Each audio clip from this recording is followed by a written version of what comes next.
Good afternoon and welcome to Flat Earth Debate. I'm your host Nathan Oakley, and if you are new to this channel, be sure to subscribe and hit the bell notification icon to keep up to date with the Flat Earth Debate. Now, 50% of you watching this video are not subscribed, so please hit the subscribe button. Let's try and get to 5,000 subs before Christmas. If you would like to support this channel, there is a super chat that runs alongside the show while it is live. And most importantly, if you would like to join the debate, simply click on the link in the info box below this video. Be sure to mute the page you are currently watching before you click that link to join the show and express your views on the shape of the Earth. There are, however, only a couple of rules in the Hangout. Number one, please do not swear. If you do, you will be ejected, but you will be warmly welcome back on the next show.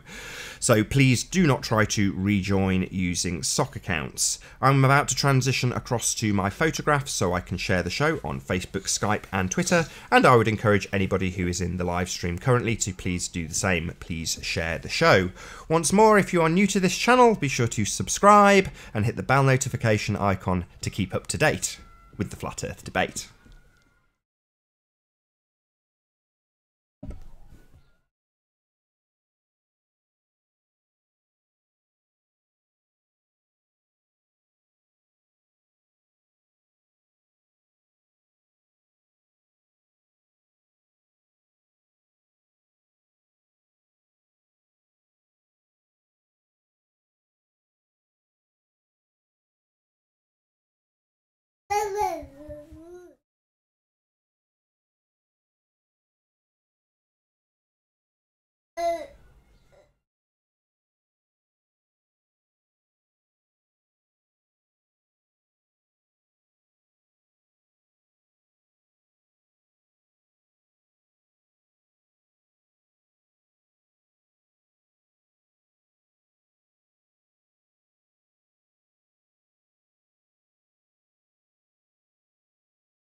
Let me do his links.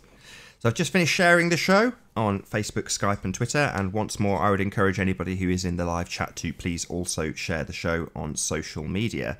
If you are new to the channel, be sure to subscribe and hit the bell notification icon to keep up to date with the Flat Earth Debate.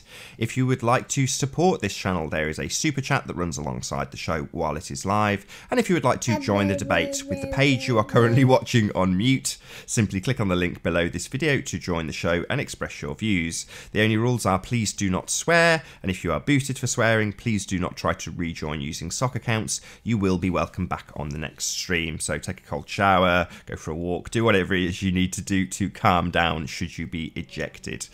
And with that, I'm going to transition back to my photographs and say a few shout outs to the people who have joined us already in the live chat. Wow, quite a few of you. Mr. Grim V, pleased to see you. They Lie, Ohio, very pleased to have you here. Scooby-Doo, nice to see you.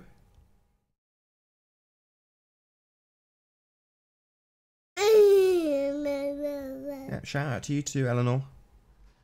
Flat Earth Christian Truthers says yo. Yo to you too. Morky Love said she was first. I'm sure you were. Toto Cult, pleased to have you here, my friend. Very pleased to see you. Everett Anderson, good to see you.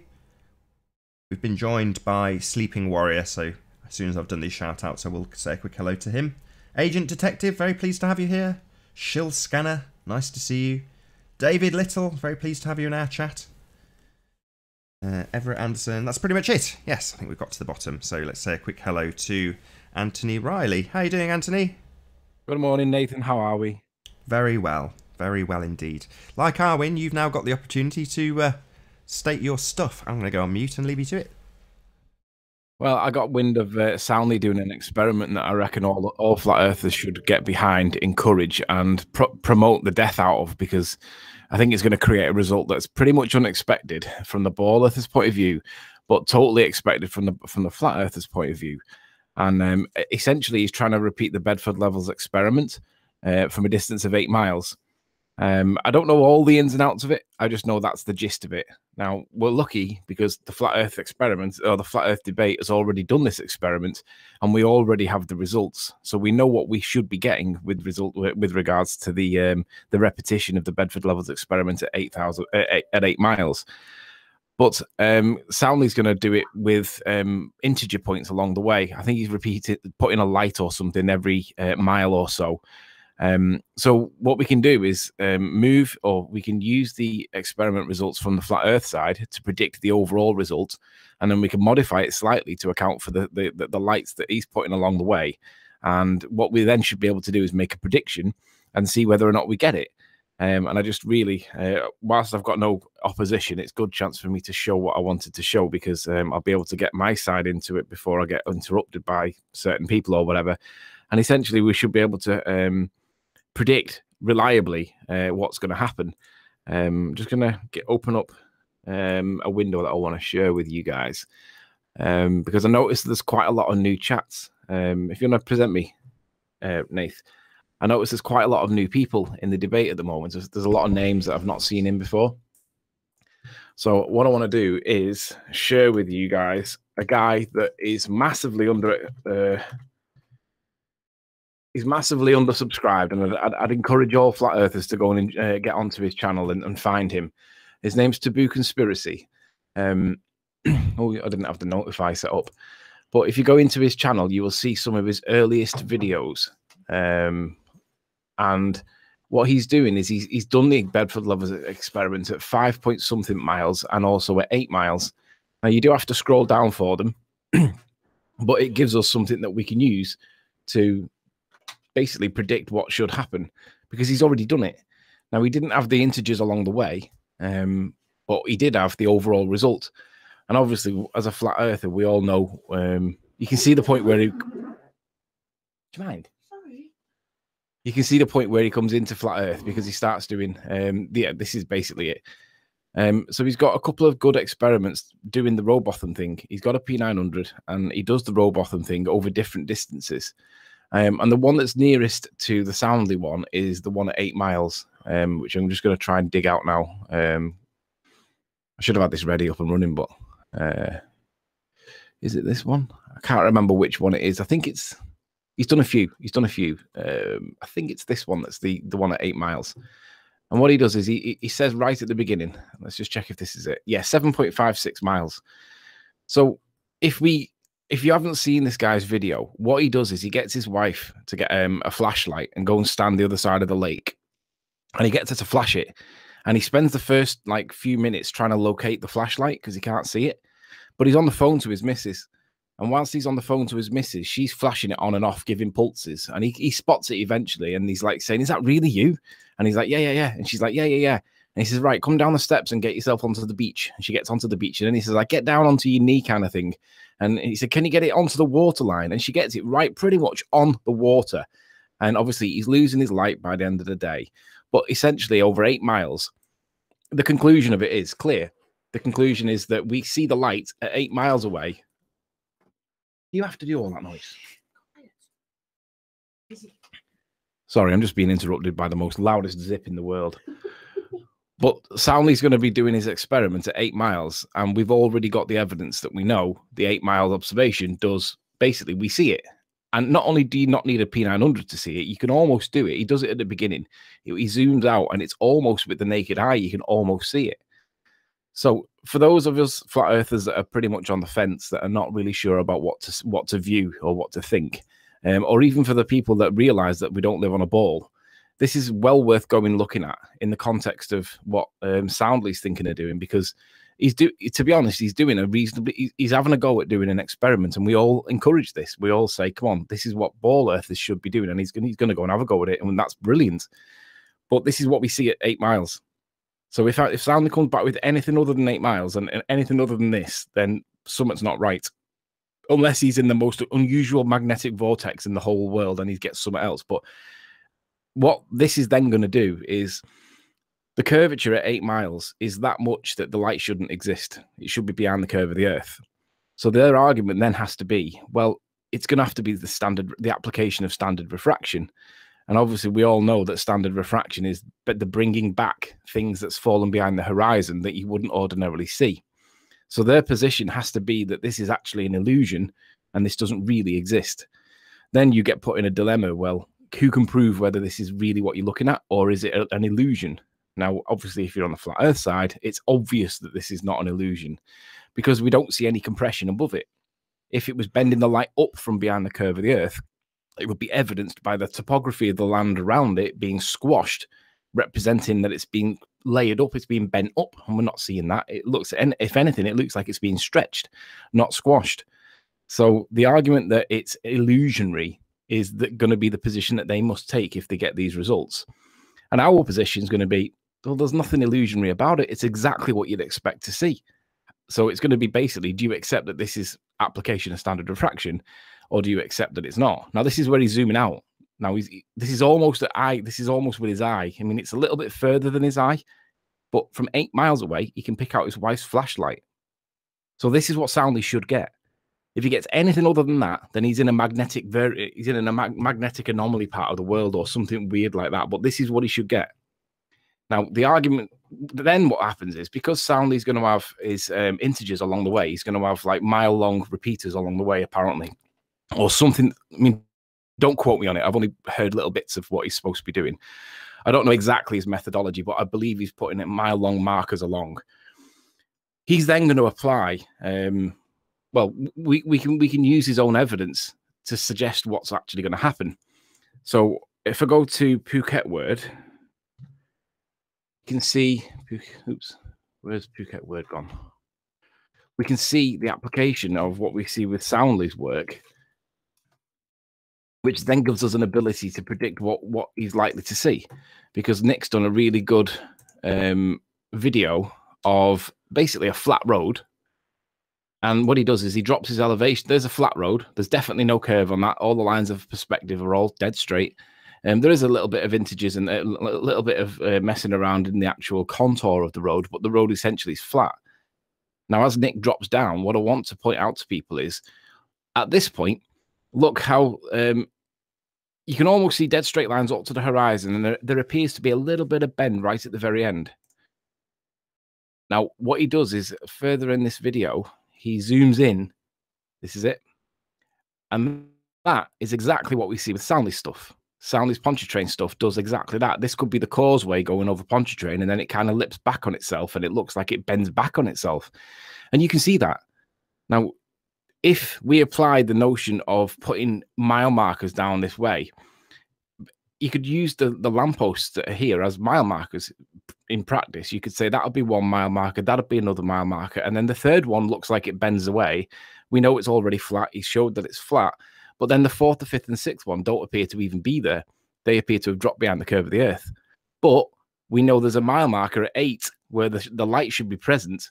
So it'll be interesting to see at the point where the lights appear to bend away, that is clearly atmospheric refraction. They will cite that it's the ball, it's the curve of the Earth. But then it'll be interesting to see what happens with the lights that go beyond this mirroring band at the horizon, because they're either going to be visible or not visible. Now, in my experience, this appears to block stuff out and we can't see behind it. but we do know that we can see 8 miles. So it looks like there's going to be mile marker 5, 6, 7, and the 8th one. Will be interesting to see what results are shown, because I think that you might not see 5, 6, and 7. They'll argue it's refraction going behind the curve of the Earth, but we know that we'll see the 8th. So it will be interesting to see what happens. And the debate issue is, let's predict the experiment. Let's predict the results he should get, why he should get them, and what happens if he gets results that are not in support of the ball Earth. Because I'm going to shout this one from the start. He's going to get this atmospheric effect that he's already got on the Pontchartrain stuff. He's going to get, I don't know what will happen with 5, 6, and 7, but I know that he'll see 8. So if he takes it from the side-on view like this and he gets it coming in from the left rather than being dead behind it in a dead straight line, if he gets it slightly side-on like his Pontchartrain stuff, then we're not going to see a straight line. It should bend down at the beginning part of it. And then I'm not sure about 5, 6, 7, but number 8 we know we'll see. So the debate is, what results is he going to get and why? And what evidence have you got to assert your position? Because I've given some evidence to assert my position. So I'm expecting the likes of Grim V to pop on now and basically call me a retard and all the usual kind of stuff. But nonetheless, what is the position? What does the ball Earth side expect to see and why? Have you got any views, Nathan? Oh, well, I think what you've shown is pretty self-explanatory. You know, it's not been contested anyway, so at this point, you know, that seems very convincing. But like I say, there's nobody to challenge it in any way, shape or form, and I hardly heard it the first time because it was being talked over so much. Yeah, if we can get debate going, then and it's proper debate where people give the chance to respond and allow people to speak, then it'll work. But if it's just like speaking over people all the time for no purpose, then that's going to be difficult. Yeah, definitely. Give me a couple of seconds, I'll do a quick link. I'm hoping to get to 5,000 subs before Christmas. Whether or not I do is a different matter, but hence me plugging subs constantly. But I'll do a couple of links, hopefully it'll encourage a few people to join. So if you are new to this channel, be sure to subscribe and hit the bell notification icon to keep up to date with the Flat Earth debate. As I say, it would be lovely to get to 5,000 subs, and literally more than 50% of the people who are watching these videos are not subscribed. So if you're not, please hit the subscribe button. If you would like to support this channel, there is a super chat that runs alongside the show while it is live. And if you would like to debate Sleeping Warrior, as Physics Warrior has just joined, I don't think he'll be debating with Anthony, but we shall see. I'll give him an introduction in a moment. But if you would like to join the debate and debate any of the panel members, simply click on the link in the info box below this video. Be sure to mute the page you are currently watching. So the page you are listening to me giving you this information on needs to be on mute before you click that link. Other than that, there's only a couple of rules in the Hangout. Number 1, please do not swear. If you do, you'll be ejected. And if you are, you will be warmly welcome back on the next stream. So please don't try to rejoin using sock accounts. With that, I'm going to say a warm hello to Physics Warrior. Pleased to have you here. Greetings, Nathan. Greetings, Riley. Hola. Pleasure to have you here. Thank you.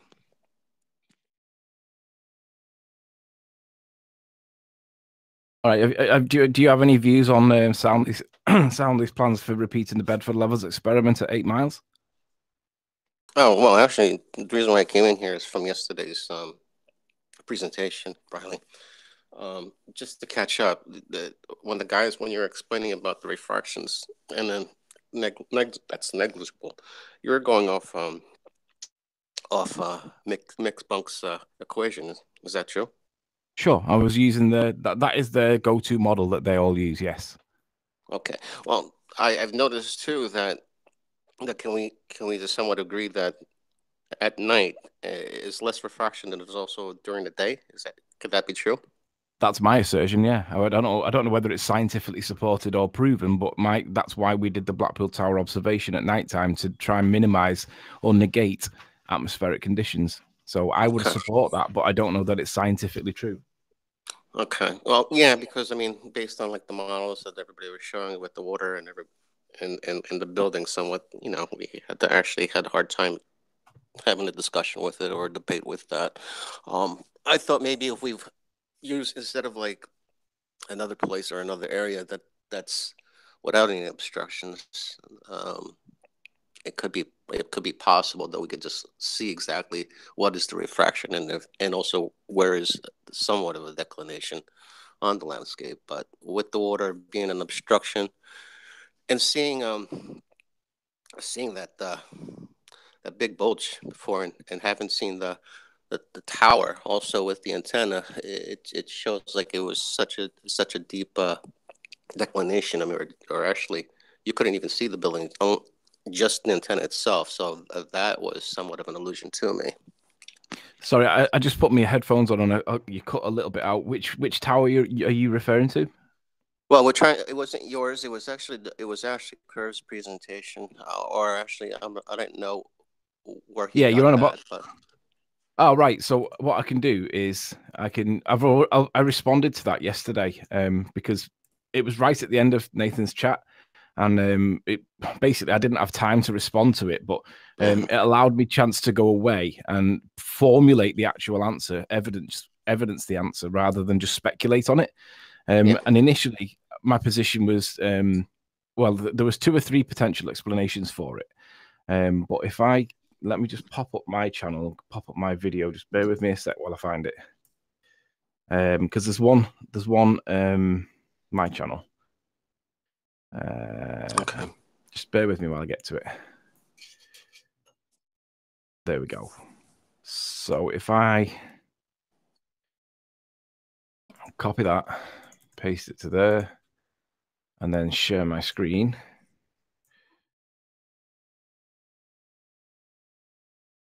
Okay. There you go. Nathan, if you want to just present to everyone so that it stays in chat. What I did was I asked Ranty. The way I interpreted how it closed yesterday was that Curved was asking, why is the water so high up on Jenna Frodo's link on the 2 different photos? Why is the water high? And his other point was, where is the Rogers Centre? And that's what I went away to try and work out. Now, I don't have the skills to do this. I had to ask Ranty to do it because I know that he can do the overlay thing. So I asked Ranty, would he overlay the 2 photos, and let's see if we could see any differences or discrepancies between the 2 photos, just empirically. Oh, interesting. Just empirically, to see what was the difference between the photos. And what we noticed was that there was 2 or 3 of the buildings that were physically in a different location. And that meant that the photo that was taken, or the 2 photos we were comparing, were not taken from the same place, because there's evidence of parallax of the buildings. Most of the buildings, are pretty much exactly the same, but there's one particular one, this tall building here, and the smaller building here, are parallaxing with each other, and that proves that the photo wasn't taken in the same place. But what we were also able to show is that the Rogers Centre was in fact in the picture. But there's also a bigger level of mirage in one of the images than there is in the other. And the mirage discrepancy is what is hiding the Rogers Centre. So as Ranty is now flicking between the 2, hopefully this will work. I'm getting the thing saying that it's not connected. Come on. Here we go. Is it working? Oi! Pack it in. For some reason, it's decided not to play. It's okay. What he does is he toggles. It's like the application of the blink test, they call it, where he flicks between the 2 photos. And what he was trying to do was just line up the buildings and see if he could get them to match. And he basically got it perfect. And the conclusion was that the water's in the same position. It's just it's a different time of the day, and it's a different level of refraction. I don't know why it's not playing. It's ridiculous. Yeah, I might be able to do it manually, but if I flick between the 2 of them manually, you can see that. While you're waiting for that, Riley, while you're waiting for that to load, my question is to you, or actually, I'm not sure if you've answered yesterday, is that when you see something that far, or actually. Or if it's actually hidden from the water. Now, wouldn't the buildings be, in a sense, be curving downwards away instead of, well, let's just say, for example, we use the antenna that I saw yesterday, and it looks like it was really, really deep. Wouldn't that antenna look like it would be pointing away from you, in a sense, like angled away? This is where I agree with the ballers. To get 1 degree of movement or angular movement in the antenna that you're calling, I think you mean the CN tower. To get just 1 degree, you need to be 70 miles away, and it would be you would not be able to perceive it. So no, I don't agree that you would see it tipping backwards. But I agree. Well, that was the glitch from my perspective yesterday, seeing to see how deep it was or how high the actual deluge or the actual water was. That's why it didn't look like it was 69 miles away based on my perspective. Sure, I mean it is deceiving how far away these things look, because the P900 does have an incredible zoom on it. You can get really zoomed in. But that being said, am I getting feedback on myself, or is it something else going on? Oh, you're good, Riley. Let me put it on mute just in case. Yeah, that's better. Oh no, it's not. I don't know why I'm getting feedback myself. It must be these headsets. I'm gonna flick it back and go into the normal thing. Hang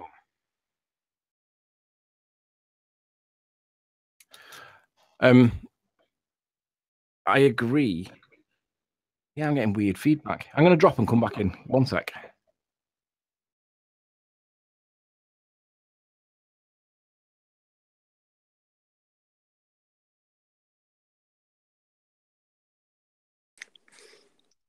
Hello, Nathan.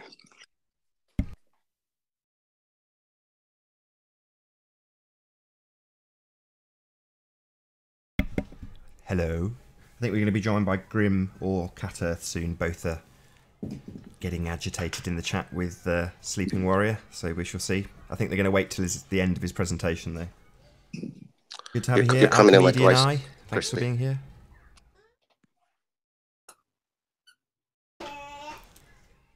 How's it doing? You okay now, Sleeping Warrior? No, I'm not. I don't think so.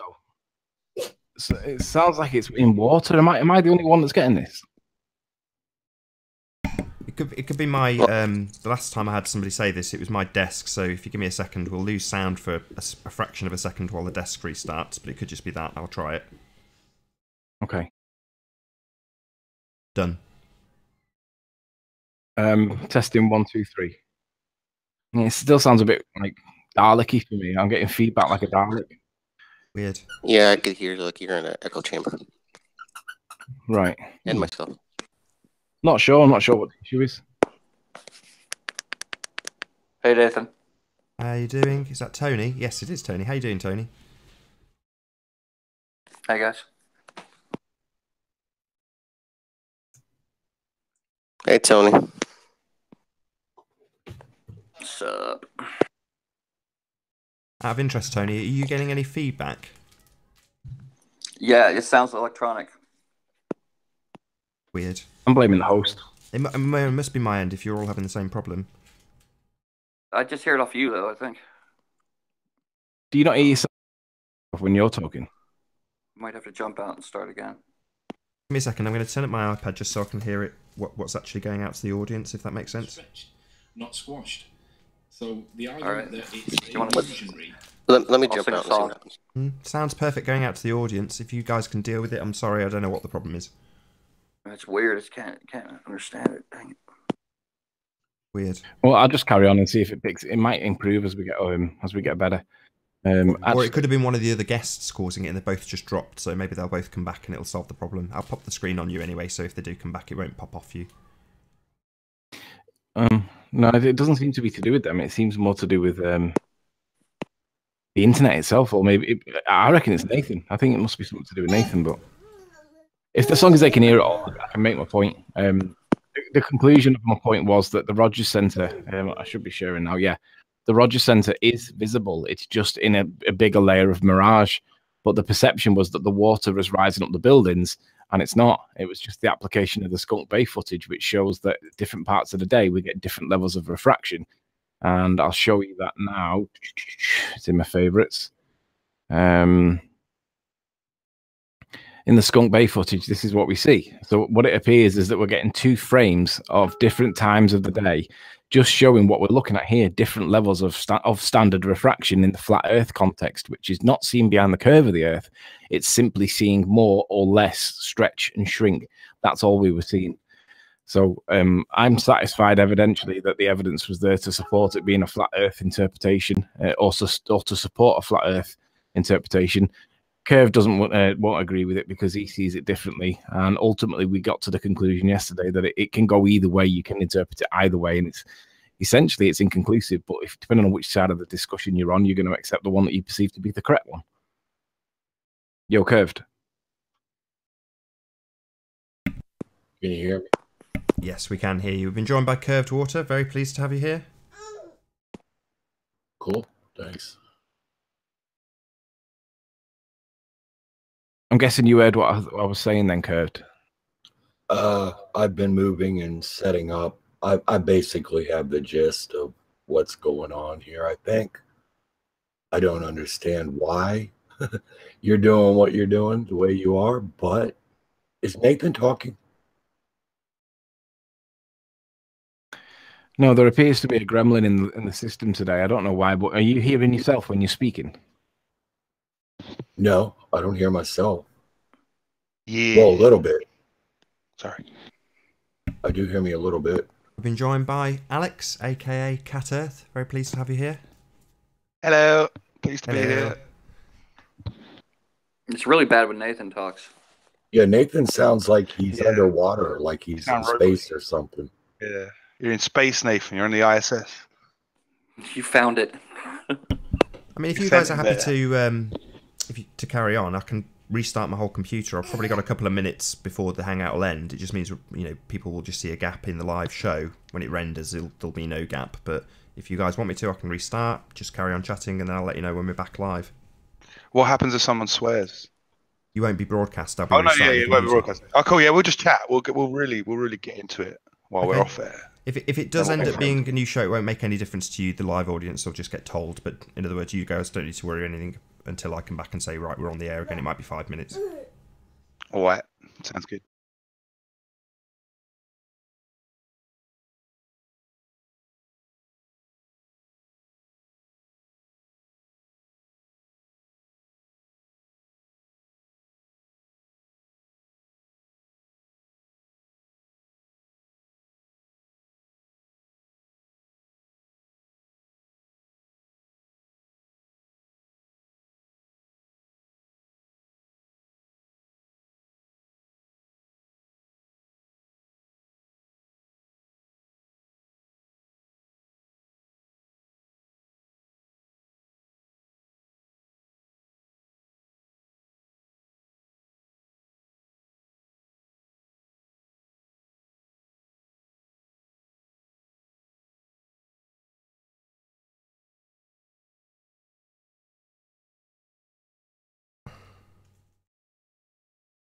Check. 1, 2.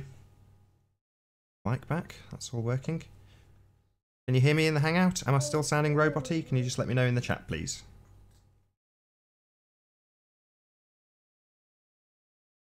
You're back. Yes. Feeling good. My photos while I sort this out.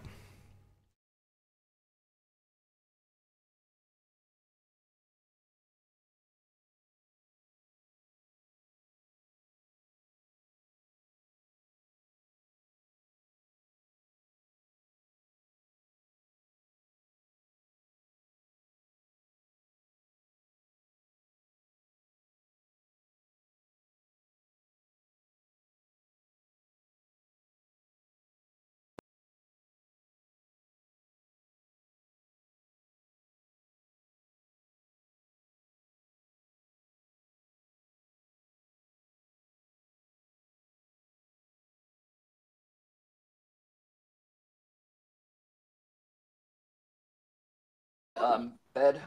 No. They're getting it. It's okay. No, it's not okay. No, get out. Just doing a mic check. Yep. Now you're echoing. We're back on the air now, so please do not swear. You sound good now. Brilliant. Just a restart needed. All good. We're back on the same stream. Everything's running. They can hear us. Looks like you're going out to the audience. Everything's hunky-dory. Yeah, I don't know what it was. It does appear to be fixed. Excellent. Yeah, it is. Right, so Echo check. Oh yeah, it is. Yeah. Hold on. Kev, do you want to carry on with what you started? You said you don't know why. Why you're doing what you're doing with this? Because you asked me to. I didn't ask you to do anything about an overlay trying to, mislead people.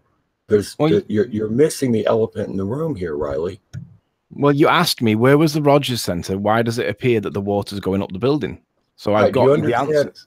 Where is the Rogers Center is just a question that sums up where is all of the missing skyline in the image. I demonstrated there was here's another.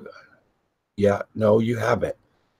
You have shown that refraction varies the amount of skyline that is visible, and that sometimes, and even when you get down to the water, you gain an advantage with the light. Basically, and laugh all you want, hugging the curve. Well, Nathan, do you want to share my screen so that Curve can see it? Because we did go through this with Imrich's channel last night. Yeah, and you're the only one that thought what you think. Nobody is with you, Riley. That doesn't make it not true. That's the bandwagon fallacy. That does not make it true. You asked me why was the Rogers Centre not in the picture, and you asked me why did the water appear? Where's the rest of the buildings? And I've demonstrated that I know you're not missing. You know, what do you mean games? Prove it's the moon. Prove it's not behind the sun. Right. You asked me where was the Rogers Centre. We know what you do. We know what you do. So you're saying that this is some kind of misrepresentation? Is that what your position is? You're trying to. I think so. Yeah, absolutely. You're trying to find some way to mislead people away from looking at the elephant. It looks cherry picked. What are you talking about? No, it's not cherry picking. It's application of refraction. That's lining up the water line. You know, the horizon is not going to line up to the city if it's taken from two different vantage points to begin with. Let me restate my of a building and overlaying, you know, the skyline to try to, you know, line. It's a game.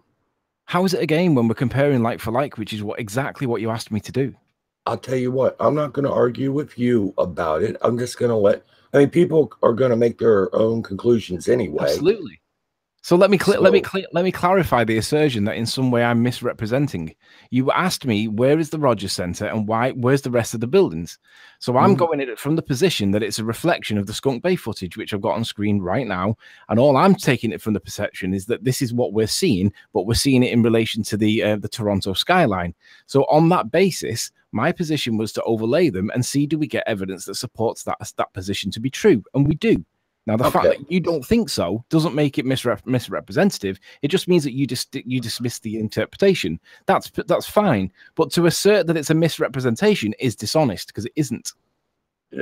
No, you can't prove it's dishonest. Do you want to play that game? No, you can't prove it. Just talk about facts. No, you just called me dishonest, and you can't prove it by your own standards. Yeah, but you said I'm misrepresenting the facts, and I'm not. I'm doing exactly what you asked me to do. But I'm not going to bicker with you about this. This is silly. The Skunk Bay footage, you've got a problem there with the fact you're showing refraction, moving these things up and down in the distance, but you're not dealing with something that's basically obstructed to begin with.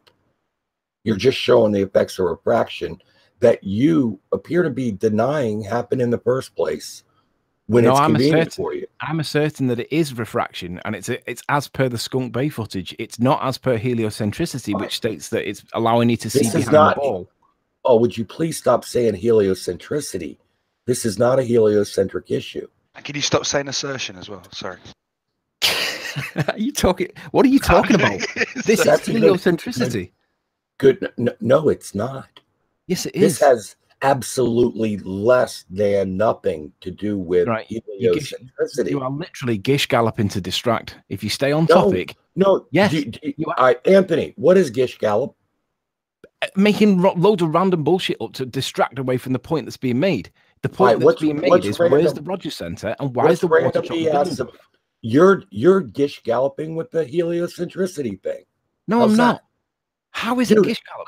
How is this a heliocentric? Do you know what heliocentricity is? Yes, it's the idea that everything orbits around the sun. But at that point, all right. So if the Earth is stationary and everything orbits around the sun, that's going to give a different view to if we orbit around. If everything orbits around the Earth, That's going to give a different view than if we all orbit around the sun. We've been You're joined saying by that affects the view. Mr. Grim V. Pleased to have you here. Right, I'm going to make a prediction. Sorry. Can you answer the question first? Thanks. Pleasure's all mine.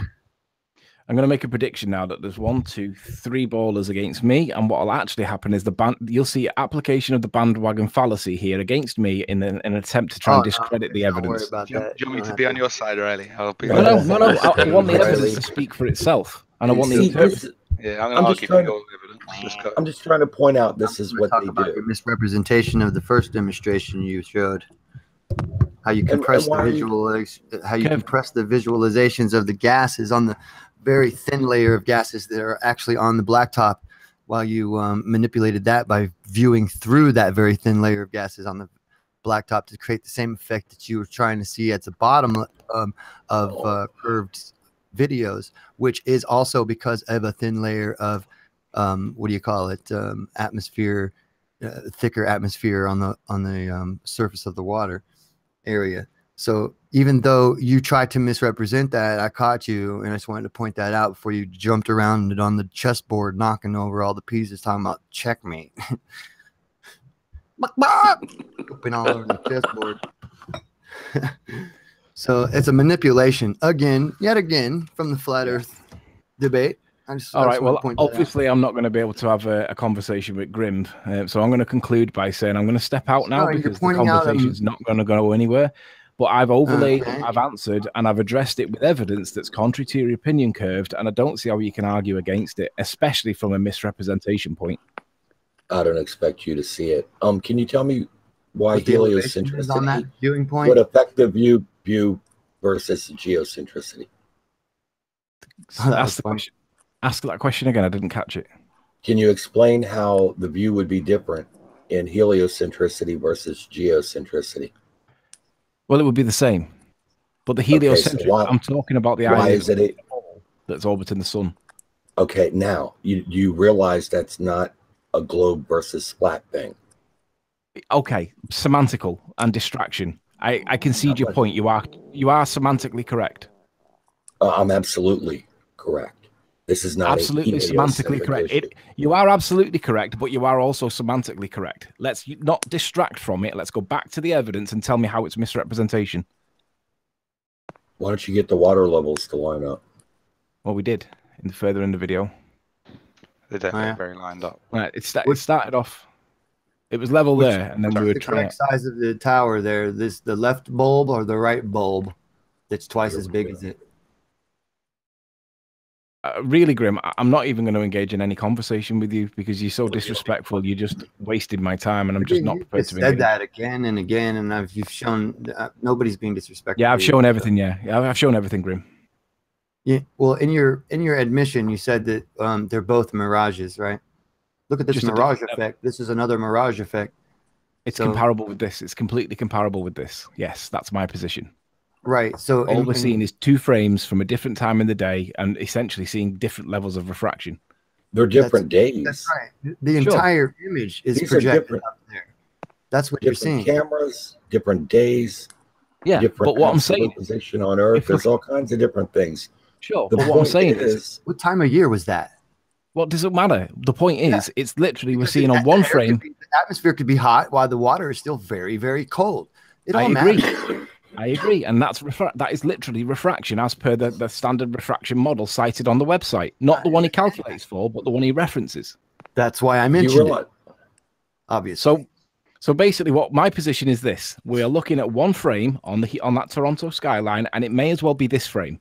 And then the next picture is like, let's find a better one where there's a bit more madness to it. And that's what we're doing. We're comparing directly the 2 frames. And the argument was that the water was covering the Rogers Center, but it wasn't. It was literally stretching and shrinking. That's my position. It's not misrepresenting. It's applying the facts, applying the Skunk Bay footage. That is refraction. It's not what you guys think it is. You're misrepresenting the idea of refraction. I'm not. The image up to your eye from around the corner. Mirroring.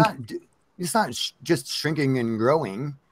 Well, that's mirroring the image from the viewer's perspective. Look, the light is coming from above the area being viewed, and the eye is above the area being viewed. So the mirror of the image is going to be reflecting upward toward the eye of the observer. Do you not understand how refraction works? That's why you're sitting around the curve, dude. No, that's the only reason. Well, it is that simple. If you think that you're entitled to think failed that. high school, did you?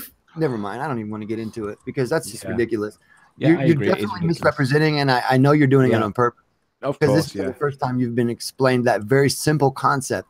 The light sure I've comes not been from exposed? above the view, the eye of the observer. Are you sure? Are you sure you didn't mean exposed then? The area being viewed. It sounded like you misspoke. Then it sounded like you should have said exposed. Body bag. Now line up the water in this view, Riley. No sense. Line up the water in this view with the other videos. Line up the water. And is this the Jennifer explain where the Rogers Center. The who? Is this the Jennifer one? No, it's not. No, Jennifer. That's Cara's. This isn't Cara's either. This was made before Cara was even arguing Flat Earth, as far as I know. Oh, I thought she made this one. I'm not quite sure who did. But I know there's no refraction there. I mean, she picked a day where there's no anomalies. It was a nice day. She picked the day where she wouldn't have to deal with refraction. Because if you know refraction is a thing, why don't you just pick a day where there is no refraction, and then you can actually argue the truth of the curve. Well, I did address what happens at nighttime with the Toronto Tower, and it still appears to give the same consistent results. I'm not sure what this one is that you're citing here. I've looked into this, and I have no explanation for it. Be a bit of fraction, but you realize there is a medium in the first place. And trying to say you've looked into this and you're not sure, like if you're going to question the authenticity of this, that's why I referred you also to Jennifer, who also has video with her, God bless P900 camera. Yeah, but there are other people that have time-lapse photography of the Toronto skyline that don't show this. So my question is, where? Whoa. Who has time-lapse photography of the Toronto skyline? I'll show you. From this distance that doesn't show this. How big of a variation are we talking about? Well, Joshua Nowicki's one. I mean, Nathan, Josh Nowicki is Chicago with Lake Michigan. That's a whole different issue. Well, all right. So it's a ball on it. Does it make any difference if it's the same kind of distance? Well, yeah, it makes a difference. No, not really. No difference, Riley. It doesn't matter. Let's just chalk it up down to we'll chalk it up to magnetic declination being a hoax. How about Nate, that? just present me to everyone. And then Curved can talk me through how how this claim of half the Curved, if you can talk me through this one. I'll talk you through anything. Nathan, do you want to present me so that they can see it? Yeah, man, I do. I just don't let you guys know, but just assume that I'm listening. Okay. I didn't swear, did I? I thought I just laughed. It was all involuntary. No, you're all good, Greg. You're all good. Okay.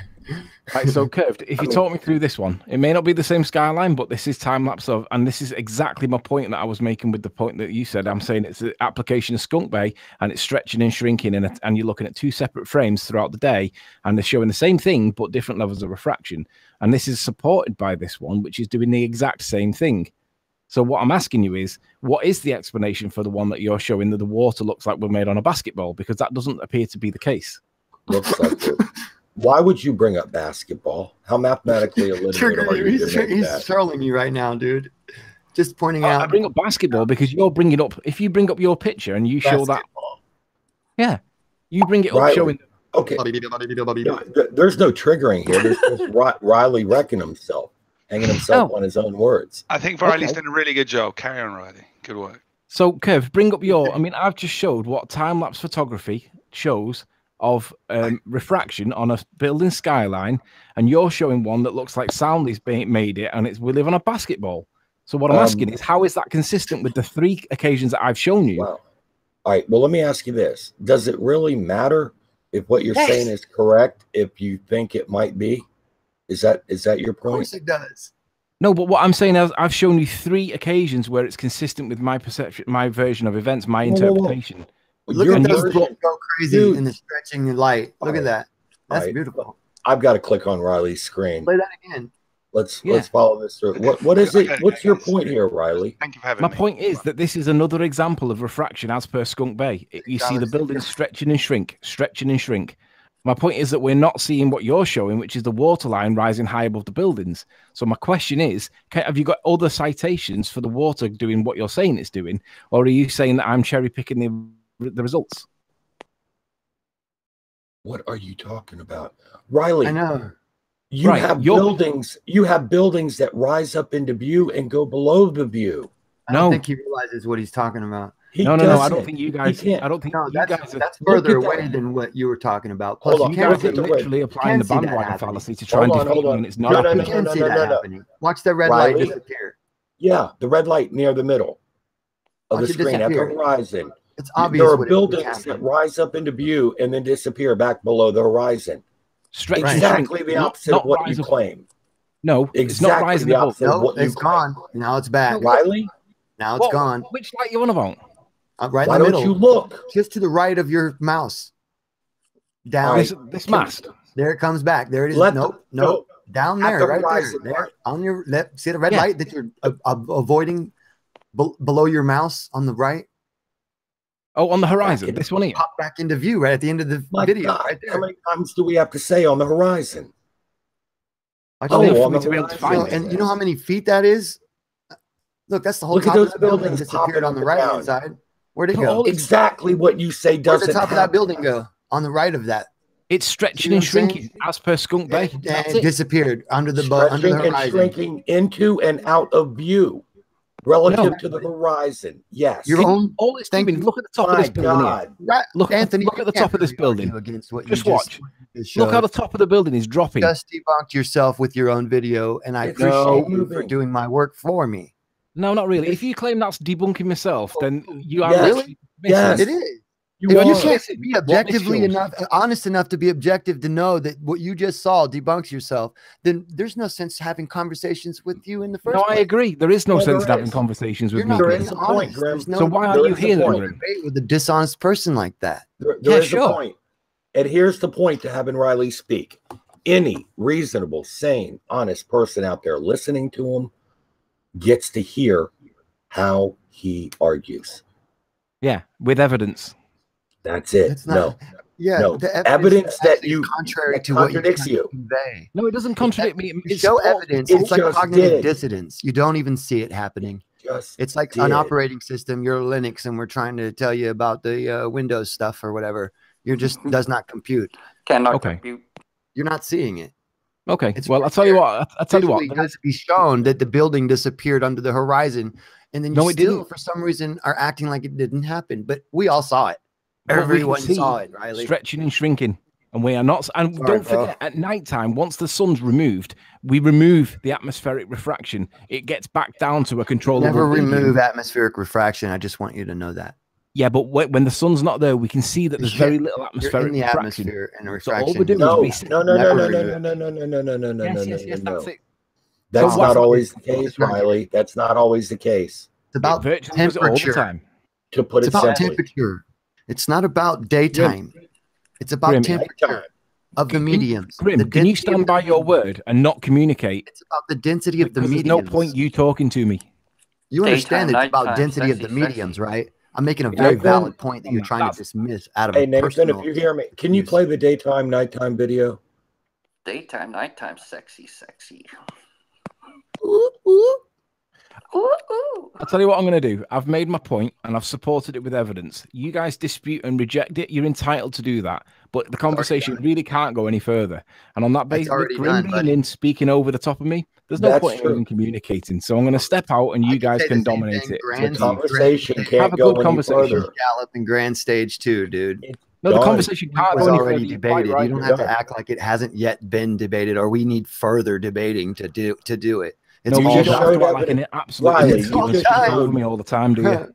Hands You clapped. just showed Dust them buildings rising and disappearing behind No, I the didn't. horizon. I due to showed refraction. refraction Yeah, as per you the did. Skunk Bay Showed it footage, again. which is Why the you real keep- You refraction. showed It's not- refraction causing the buildings to come up above the horizon and go below it. No, they're resetting back to the front of point your face. before refraction because the sun's gone down and it's not affecting things anywhere near as Listen much. to this. Oh my God.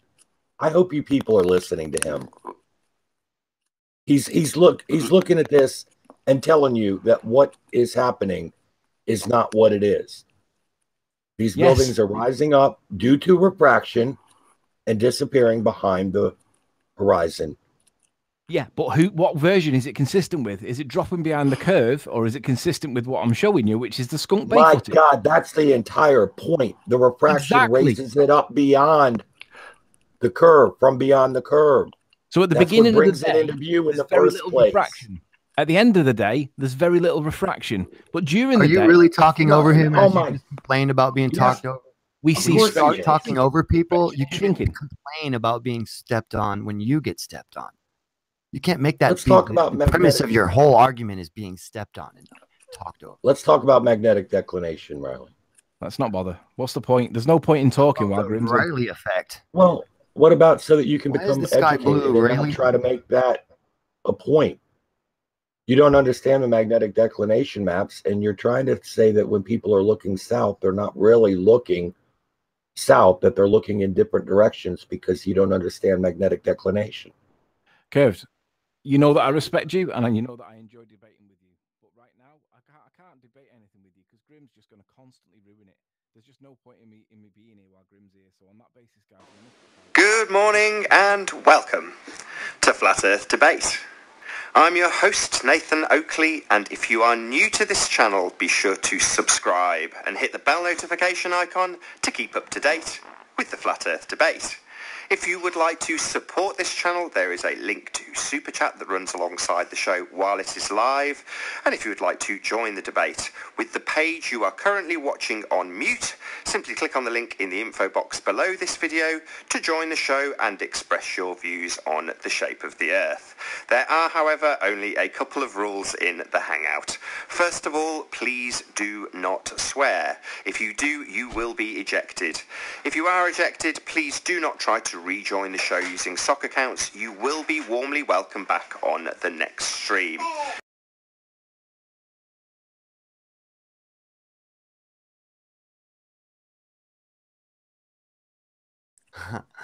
Uh-oh, what happened? Debonair. What's up, man? Boy, I've been binge watching these videos for the last couple of days, and I think I'm going insane. Oh, you will? Yeah, if you don't do it with an ounce of humor. Oh my God, you have to. Cannabis. Yeah, for real. Yeah, last night that's what I was like. Okay, I'm gonna smoke a little bit and then watch this. I even jumped on yesterday too, but I'm not good enough to really get deep into it. So it sucks everyone left because I'm really not the best at it. I'm kind of new at getting to know really the arguments in globe and flat. But right. Well, okay, cool. You don't. Yeah, you probably don't want to start with me. Oh no, I believe in the globe. You know, I believe. Oh, okay. Yeah. You still might not want to start with me. Yeah. No. You remind me of a friend of mine. I was. But yeah, I was watching. I don't know, man. I like the way you dissect people. It's great. Okay. I feel like they dissect themselves. Yeah. And then you know how it is. But what makes me mad is like they're always picking videos that are just the worst day, like the worst possible day. There's a Phantom Morgana. There's the worst possible day to be videotaped something, and then they use that as evidence. You know. Yeah. It seems a lot easier just to like Anthony misrepresenting the actual physics of what we're seeing, trying to replicate the physics by using a compressed version of the physics and dropping the camera down on the ground, which is obviously that's not a flat surface anyway. We can see all the different humps in it. So you can't assume that's a flat surface. So therefore you're not assuming that it's already like Soundly's video at all. That's how manipulative these guys are. And you through this little thin layer of heat on the asphalt. Okay, of course, yes, you're going to have gaseous atmospheric pressure on the asphalt that's going to be different than the norm of the rest of the air above it because of the gradient of the heat reduction and all that fun stuff.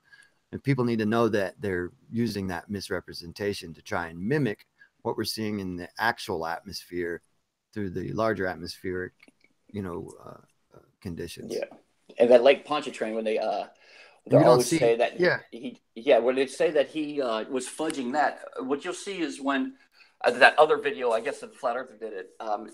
He was videotaping at a 45-degree angle looking. You're not going to see any bulge like that. Soundlink gets like butts up right next to the bridge, so he can look down and then zooms in. That's the only way you're going to be able to see outside, so you can see the bulge on the side too, which you can see. You just, It's just easier to discern when you're like right next to it and you can see the actual bulge happening. And and are you going to fault a man for being good at what he does?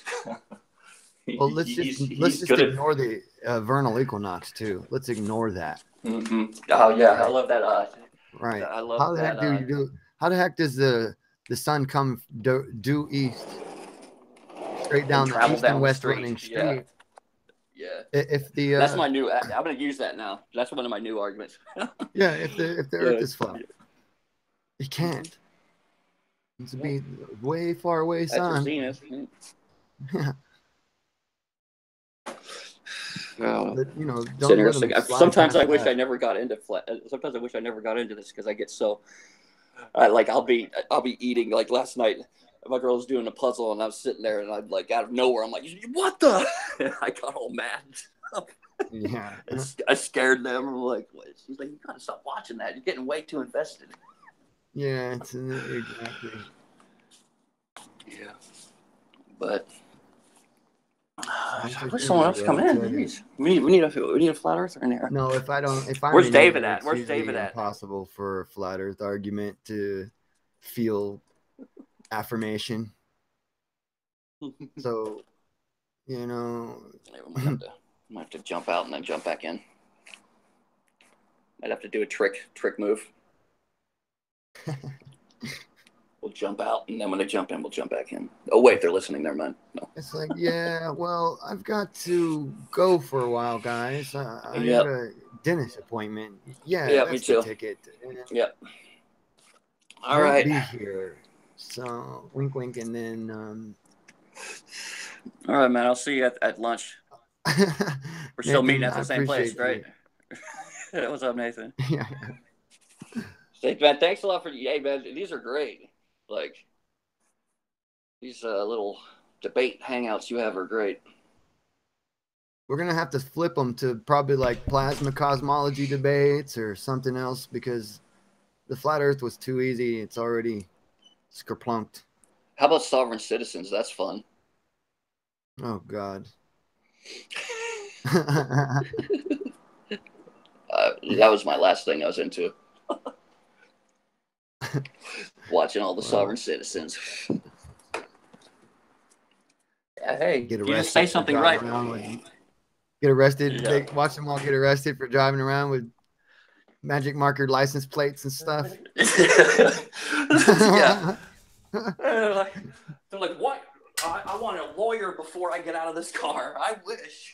You better have that lawyer with you. No, they don't arrest you because you're a sovereign citizen. They just don't arrest you because they feel like sorry for you. They think.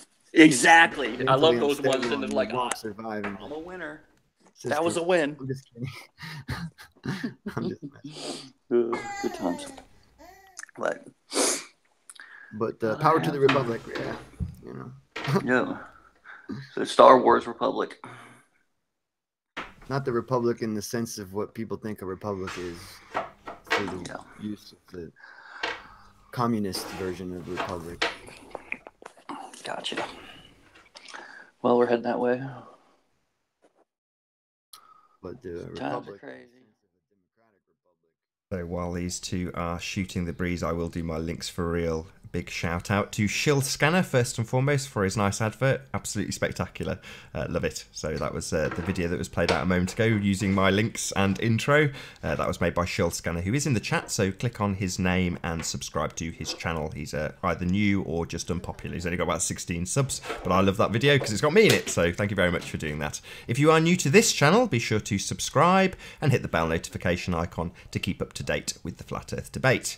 There are at least 50% of you in the audience now not subscribed, so be sure to hit that subscribe button. Let's get up to 5,000 before Christmas. If you would like to support this channel, there is a super chat that runs alongside the show while it is live, and if you would like to join the debate to contest anything being said by Tony or Mr. Grim V, simply click on the link in the info box below this video. Be sure to mute the page you are listening to me on now before you click that link. There are only a couple of rules in the Hangout. Number 1, please do not swear. If you do, you will be ejected. Number 2, if you are ejected, please do not try to rejoin using sock accounts. You will be welcome back on the next stream. And with that, I'll transition you back to the chit chat between Mr. Grim and Tony.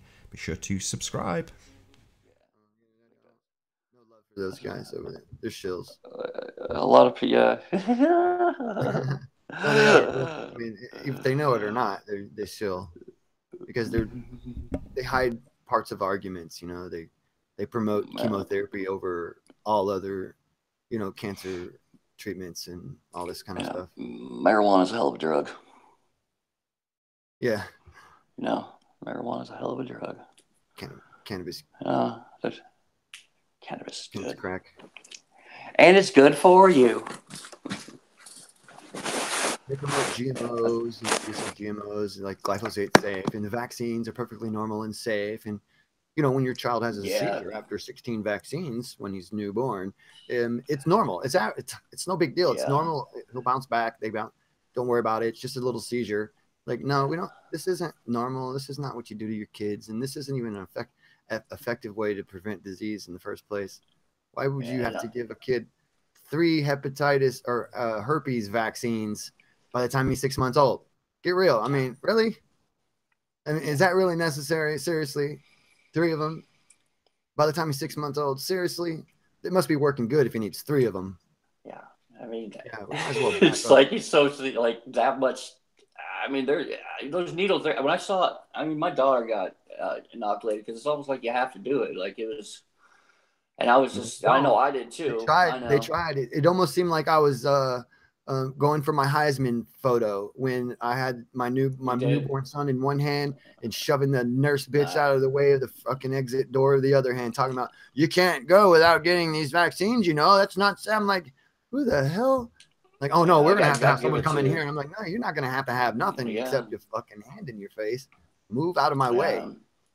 My wife, she's into the whole hospital thing, and I really didn't have a say at the time, which bad you didn't know us. Sucked, I mean, I've got studies, 81 studies linking, you know, the adjuvants to you know, autism symptoms and syndrome and all that. Yeah. Why does there have to be mercury in there? Why does there? I know it's not. I know it's not actual mercury, but there's a mercury. It's the thimerosal. Base in there. It's the thimerosal. I mean, aluminum also. Right. Polysorbic 80 and yes, and right in the instructions it says, or right in the side effects, it says that there's a chance of autism. I mean, in some of the new ones, it's right there in the paperwork. Right, and but they're like, oh, that's just a side effect. Okay, well, so is it says a side effect. Well, so is anal leakage and migraines. You know, I mean, the autism seems like a pretty big side effect. Syndrome, death syndrome. So is that. Yeah. And, so is death labeled an adverse side effect? Really? Just throw it out as a side effect? Wouldn't it be a direct effect? I mean, literally, if the vaccine killed you, wouldn't it be a direct effect of the vaccine? Yeah, how does it get away with being called a side effect? You know what I mean?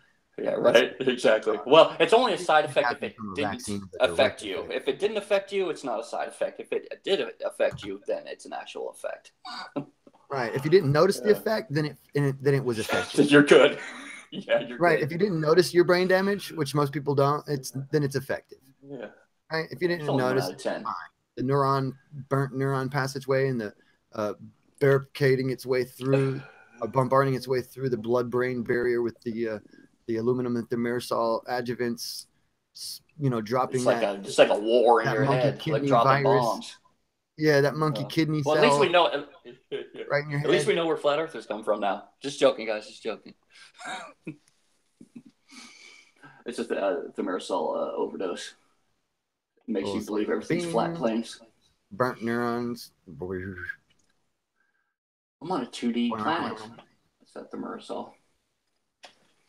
Well, I Yeah, think that's that's another a good one. I think it's a red herring argument, the thimerosal. I mean, of course, yes, it's nasty, it's bad, and even in trace amounts and all that fun stuff. But then again, Breathing. No, the monkey kidney cell and the gelatin and the other stuff that they put in the vaccine in the first place. The viral load itself, the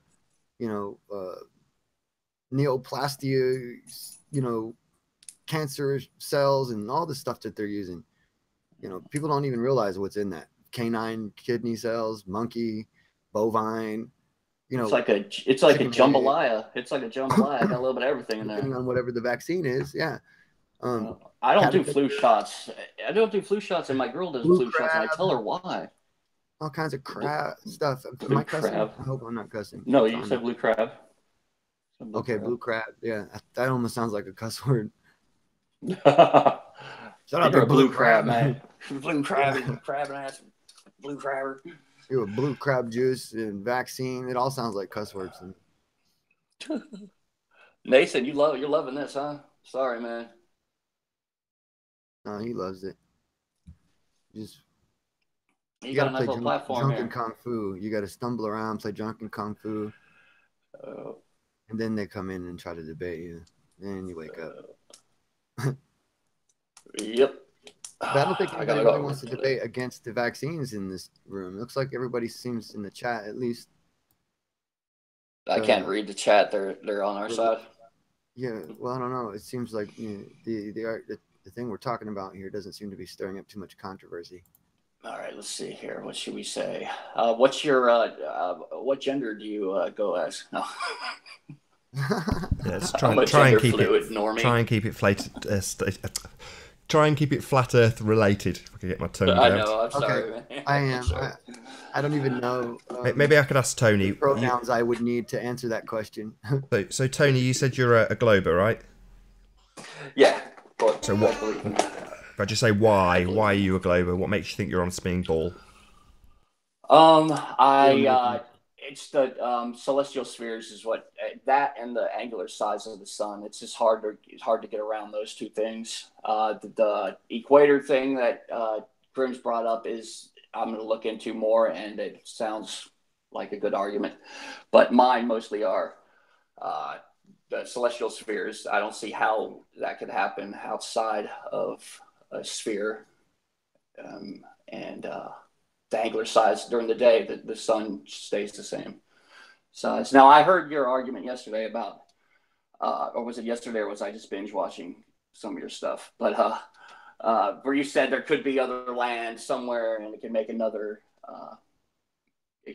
pole star. I just don't see that. I mean, I understand your argument on that, but it just seems like we've had all the stars locked down for a while now. We haven't found any new celestial bodies that I know of. Sometimes you find like a straight one, but it seems like we have them pretty well locked down.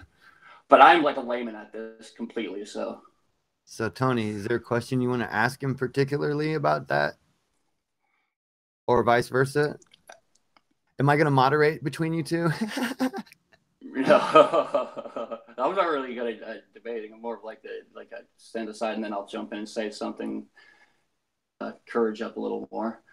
Because be good practice for you. Yeah, I just don't have my problem is the vocabulary. Like I think I was younger and I knocked a couple brain cells loose, and some of my vocabulary is dripped out somewhere. But that's me. But the angular size of the sun, that's a big one too. I mean, if you put a solar filter on a camera, and it doesn't change size during the day, I don't know any other explanation than the sun is far away. I mean, I don't know any other explanation. I mean, I guess you could say that it's a hologram that changes size when it goes through the sky because it's it knows where you are and it's your sun, but or maybe we all have our own suns. And the whole hologram thing, yeah, well, I got one daughter. Might go for a son here soon. But oh, and the sun, like, I just the people that say that sun's a hologram, how could a hologram like interact with us? Like, it burns. If I'm out there for like 20 minutes, I'm in Florida. If I'm outside for 20 minutes, I'm pink, like I'm getting burnt. You know, I mean, this hologram it interacts with us. It helps things grow. Now I'm just ranting. I don't even know what I'm saying. Well, Tony, you just made a point about the sun not changing angular size throughout the day, and yeah. you know, stating that it's reasonable to conclude that it must be far away. I thought maybe it might be a good idea to talk a little bit about why that's an important point. Okay. Yeah. What do you think? Why do you think it's important that the sun is far away rather than close by? Well, it'll go with the model that we see now. I mean, if it was anywhere near us, would there be a small variation in the size? I mean, I don't know if I'm answering this right, but that just goes for that. It's what's it, 93? How far is it away again? About 93 million average. Yeah. That would be consistent with something that's far away. I mean, it not changing size. I mean, I understand like when we go around, it probably changes like the most minute 0.00000 something, but it's negligible. That's the right word. Well, yeah. One thing I was thinking, people that like to maybe think that the Earth is flat, they might think, well, maybe the sun's not quite that close. Maybe it's not 3,000 miles away, but it's farther. Farther than 3,000, but certainly it's not 93 million, because that's a really big number, and we don't like big numbers, so it can't be that far away. Maybe it's 10,000, maybe it's 15,000, maybe it's 8,000 miles away. Problem is, geometrically, they can't resolve that. And the truth be told, geometrically, you can't resolve any distance for the sun above a flat plane. It really is that simple. You cannot, there is no one distance to the sun or height above a flat Earth that will work out for multiple observers. You can't measure that to be the case. I invite any flat earther to explain. I challenge every flat earther to explain how you can assign a specific height to the sun above a flat plane that matches our observations without resorting to what is basically going to be termed as magic. Magic, yeah. Geometrically, it does not work. Can I run this? I've been thinking about an argument. It's just small, but okay. We just had our solar eclipse, and it went from the northwest. The shadow traveled from the northwest to the southeast. Now the next one, and by the way, the globe model predicted it perfectly. The next one is going to be traveling from southwest to northeast. Now, how could that happen on a flat plane? I mean, I got to tweak it a little bit, but I mean that would mean the sun is completely not going around a loop anymore. It's changing, and just the fact that we can actually predict it is predicted to the second too. Yeah, the globe Earth model, so to speak, the heliocentric model. We'll just go with globe. I mean, because technically you could do the same thing with a geocentric model, I'm pretty sure. Yeah. But it's a globe. There's no flat Earth. Well, see here, we have the same old problem. There is no flat Earth model in reality. I mean, there just isn't one. There's nothing that is out there that says, okay, this is how it is. This is how the flat Earth works. And you can make predictions of what you can observe based upon that model. It just doesn't exist. Mm-hmm. And of course, it's always my contention. There's a reason for that, and it's that it cannot exist. Sorry, just to clarify something, Curved, you just said that it would work on the geocentric model and be pretty much the same, but don't the heliocentric observations come from the fact that we are spinning, therefore causing the stars to move? So I don't really understand how you say they could be the same, because one literally has the stars moving around us, and one has us moving with the stars, not fixed, but you know what I mean, without being pedantic. Right. But whether the Earth rotates or whether it's the sky rotating around us is not strictly a differentiation between geo and helio. You can have rotating Earth or stationary Earth in geo. Right. The model didn't dictate the observations. The observations dictated the model. You have a problem with I understand that. Sorry, just to re-clarify my question. So, in the heliocentric model, the stars move, and the way they move tells us, by your arguments consistently on this show, why we are spherical. It's based on those stars moving. So if you then take away the fact that they're moving, that we are moving, sorry, my apologies, and have the stars moving, that completely alters the proofs that you're using, i.e. the stars rotating because the Earth is spinning. I understand that they are completely separate models, but it just didn't make sense when you said, well, you could have either or. You need a background reference. That's not it, yeah. Make that assertion in the first place. So we need the background reference from that position. We have to grant you that. I mean, what we see is going to be the same if the universe is capable of rotating around us. Visually, it would appear the same from Earth as the Earth rotating with respect to the universe around us. Like shaking hands, holding hands with somebody and spin around, and the objects behind the your person you're looking at change the perspective. Yeah, it's kind of like you can't tell if you're spinning or if the room is spinning around you in a very simplistic manner. It's like who's spinning? Who's spinning? Is it us, me and you spinning, or is the world spinning around us? Like that. Yeah, that Gravitron ride. That's the first time like I've really noticed that.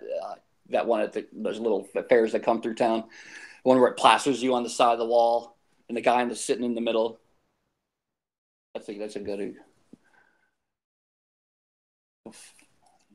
Okay, maybe it's just me being dumb. I don't get it. To me, the two are so radically different in terms of what they present and how they are used to present proof of sphericity. It's so polar. They're so far apart. I just can't. Maybe I can't. Maybe it's me being stupid. Well, let's try to help it. Let's try to get through that then, because I'm not sure exactly what the question is at the moment, but I'd like everybody to be able to try to answer it. If I just knew more about exactly what the question is at the moment, I don't want to repeat things or answer a question you didn't actually ask. Maybe it's not. It's because I'm not really phrasing it specifically as a question. I'm just trying to wrap my head around what you've said, which is that it doesn't make any difference if it's the stars spinning around us or us spinning causing the stars to appear to be moving because we are moving.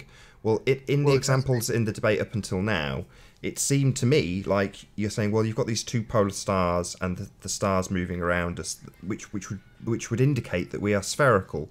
But if they are moving around us, that kind of robs from that proof in my mind, unless you can tell me otherwise.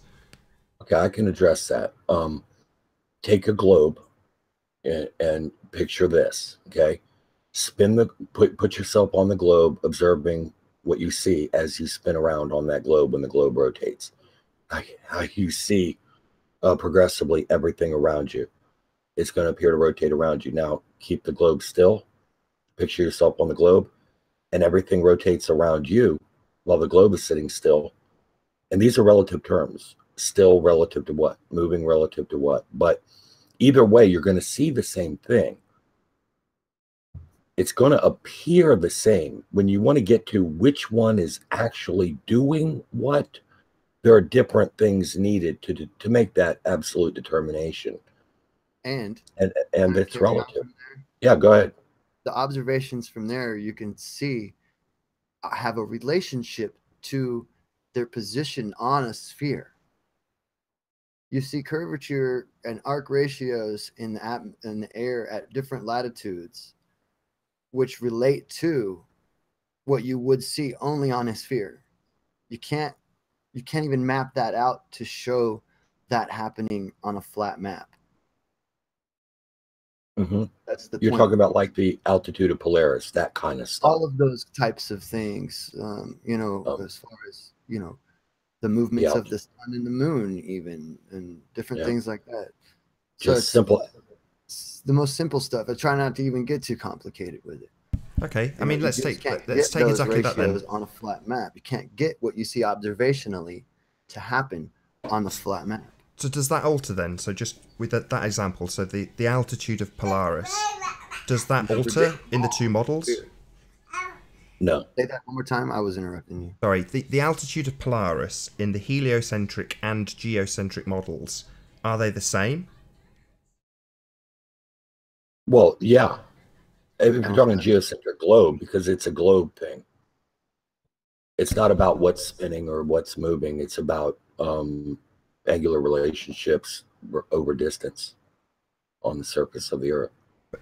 Again, if I'm being stupid, feel free to tell me. But if we're geocentric, mean flat Earth, in your question, because I don't think all geocentricity is flat Earth stuff. Yeah, a lot of people shape do. Of the Earth related. You might want to discern. I mean, because there might be a spherical geocentric argument that. Oh, there absolutely is. Yeah. We might. Most geocentrists are globers. I know. I'm just my ignorance, Grim. I don't know enough about geocentric model, basically. By saying geocentricity.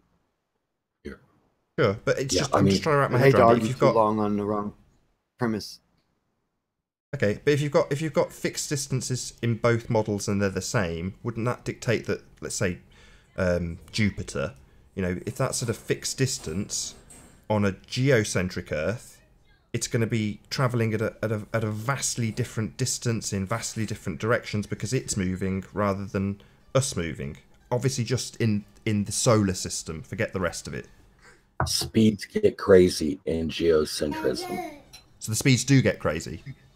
Yes, they would have to be. You get out past Neptune, I think, and you're talking about things moving faster than the speed of light to rotate around us daily. Physical matter moving faster than the speed of light. So, but using the stars, you can't pick between the two of them. Is that what you're saying? No, you cannot visually determine.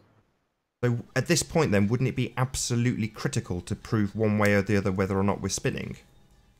I lean on that one argument. If I was just new and didn't know anything else, that it would be ridiculous to think if the argument was that it's ridiculous to think we're going 1,000 miles an hour and then 108,000 miles an hour. If it's impossible to think that we're going those speeds, then why would we lean further into we must be moving well beyond the speed of light? I mean, that's what I'm trying to say. Even if I was just brand new, I couldn't lean that way because of that main part. It's understandable. And again, I just want to reiterate, Nathan, my only point is that from an observer, a single observer standing on the Earth, or multiple observers standing on the Earth, just looking visually, you can't distinguish between, is it the globe rotating or is it, everything that we can see rotating around us? That's all. It's a very simple thing. You need other things to determine, and it's not really crucial to the shape of the Earth argument. What are those because, other things? What are the other things beyond that then? I understand now, but so beyond that, what determines the spin? What is it that we use to determine that spin? Well, if it's the solar system moving around us, you've got retrograde motion is the big thing. I don't think anybody wants to orbit. What's that? I don't understand the question. Spin of the planet? Are you talking about rotation or orbit? Orbit. The inertia of the orbit. Okay, I mean, we're such a wide arc that you're not going to feel it as an inertia from changing two different directions. It's going to feel like one direction. It's like riding in a train going forward. You just don't feel that. There's more reason why we don't feel the orbital speed, and that's due to the fact that it's free fall. It's just like the astronauts on the ISS. They're in free fall. Sorry, They're I'll not going to just feel the effects reiterate of my gravity. question. I'm not asking you to determine why we don't feel it. That's not what I'm asking. What I'm asking is what specifically determines that we are moving. The spin, you said, or that's why I asked the difference. But is it the spin of the planet that you're talking about? Because there's different tools to determine different effects. So, are you talking about the spin of the planet?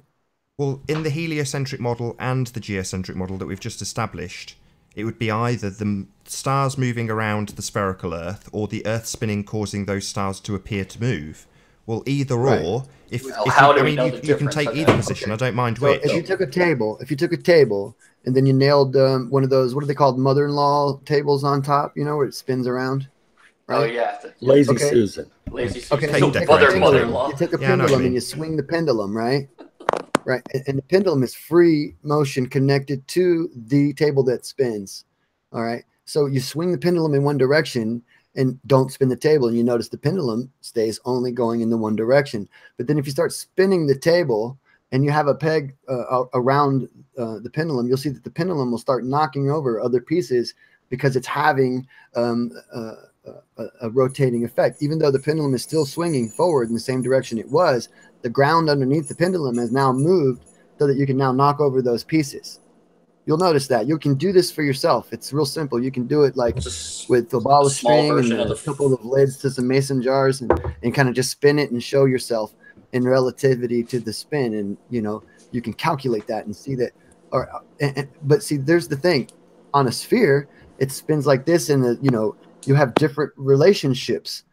Different angles of attack or different amounts of inertia because of the location towards the equator. So the closer to the equator you get, you would expect there to be less inertia from the spin. It would be just spinning the same way, right, as the equator.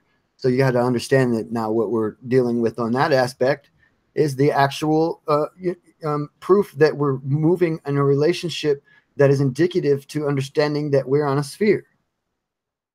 If you can figure out how we can replicate those effects on the flat plane and change the angle of the the draw of the ball, then we can somehow figure that out in another day. But all I've heard against the Foucault pendulum is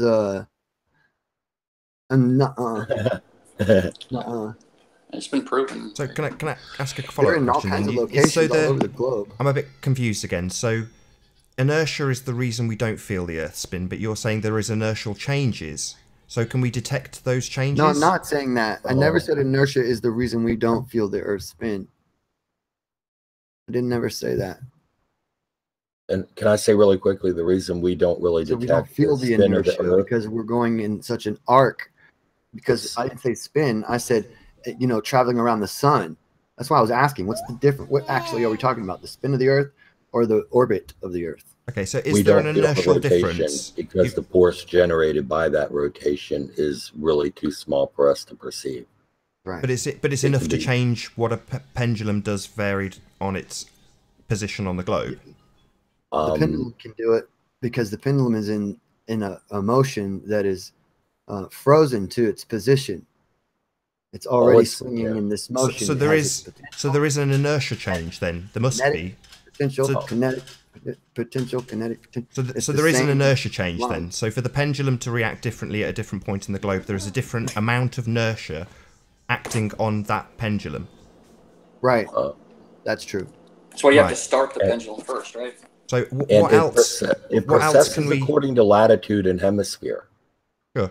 It processes the opposite direction in the southern hemisphere. And are planes affected by this inertial change as they traverse the Planes globe? aren't pendulums. Planes are not falling free fall over and over again from a fixed position. I'm just asking yes or no. Are they affected or aren't they? No, I'm saying no and why, so you understand why as well. It's a completely different reference.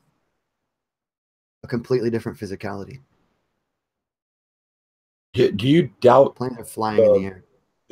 The truthfulness of Foucault pendulums, Nathan? I wouldn't take the Foucault pendulum as proof that we spin on our axis. Can I ask why? because it's a pendulum. It's just a pendulum. Same applies to the gyroscope. I wouldn't use the gyroscope to prove that we were flat plane.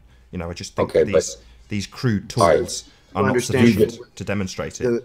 The physics behind the reasoning, why it moves the way it does. Yeah, do you even dispute? You couldn't throw it away and be responsible at the same time.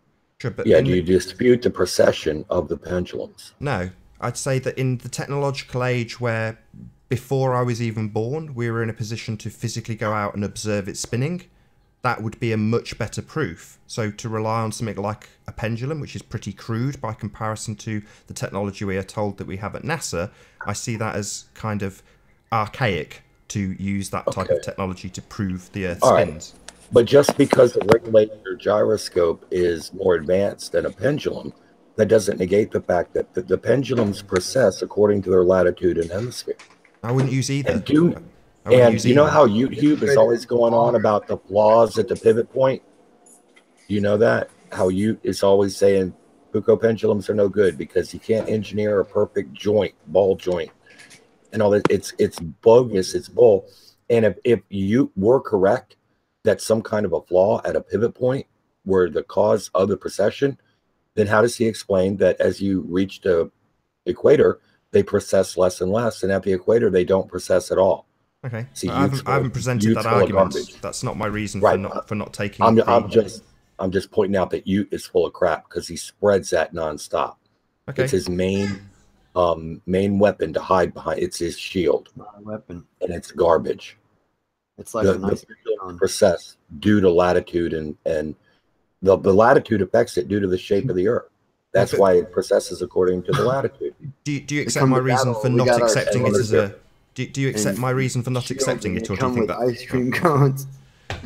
So would you accept that reasoning for not accepting what seems like a pretty archaic tool by comparison to modern day microchips and computers and rocket technology? No. Would you say that it's not pretty that archaic? Difficult of a task, so you don't need that difficult of a tool.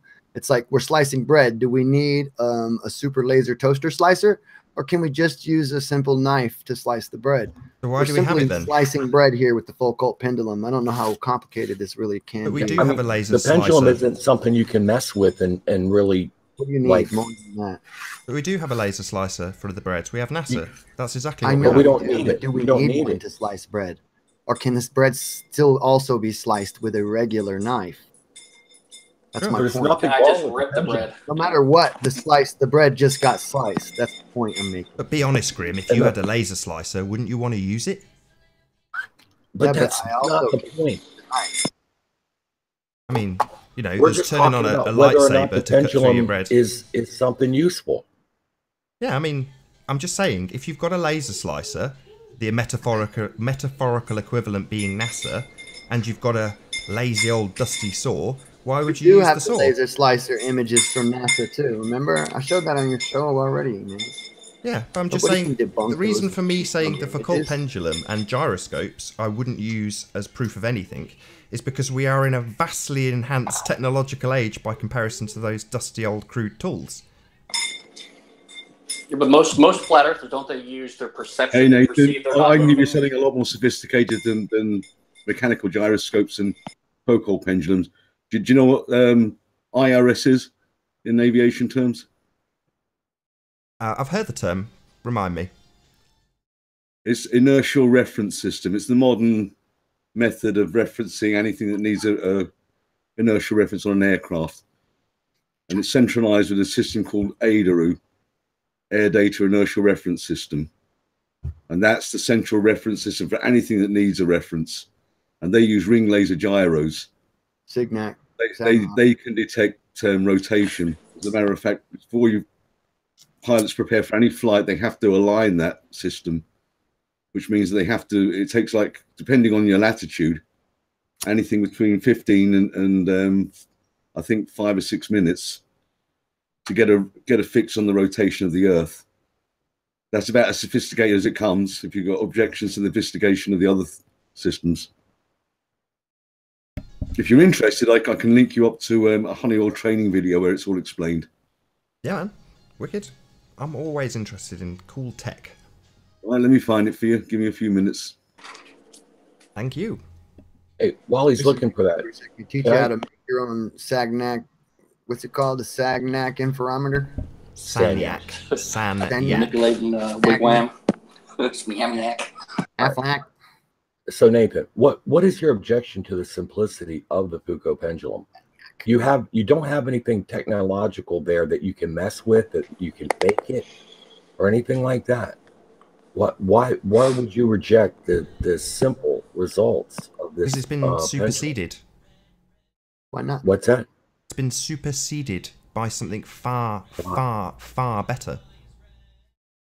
Okay, but what discounts the results of the Foucault pendulum? Nothing discounts them. I'm saying I reject them as archaic in an age where we have space travel, rockets, and all those exceptionally expensive things that are there to prove heliocentricity. We have the same thing. We have Adrian, Nathan.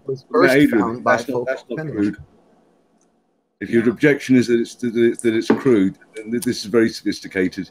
This is as good as it gets. Yeah, man. It sounds it. Huey, I'm looking forward to reading all about it. It sounds really exciting. I know nothing about it other than what I've seen on Globebusters. You know what I mean?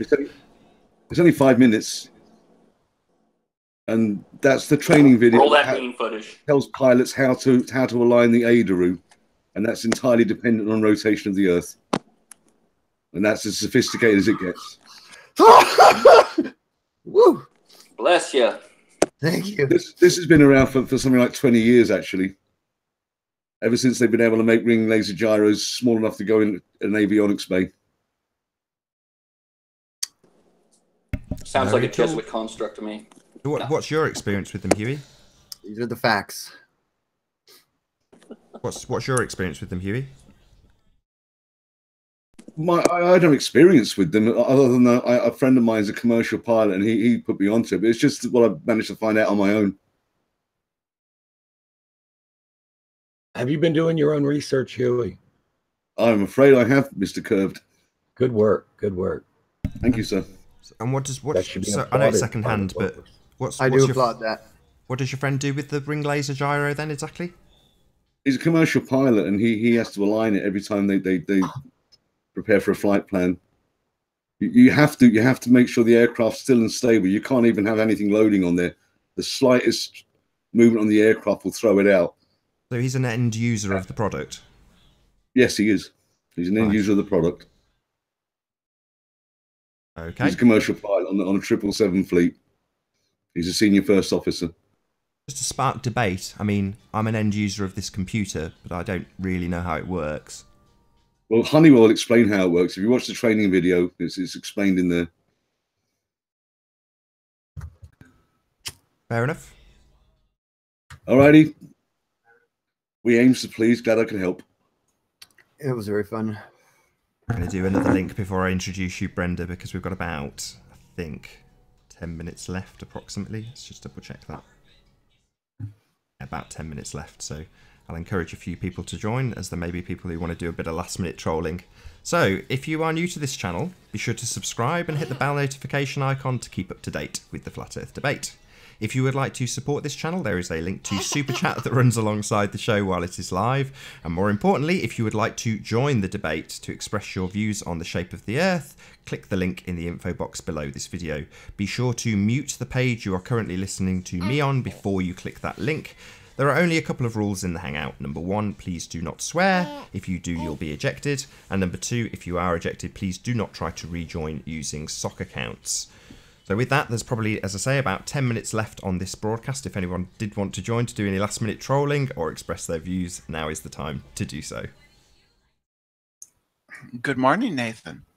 Hello, very welcome. How are you doing, Brenda? It's 10 minutes till 8 a.m. here, so sort of just woke up. 10 till 9 here. What's your subject? Talking gyros and pendulums. Oh, yeah. The crudeness of those tools. They conclusively prove that the Earth rotates and is round. Simple physics. So sit on your gyros. Mm-hmm. They do. And would you take that as your oh, Christ. Would you take that as your first port of call then, or would you go to NASA?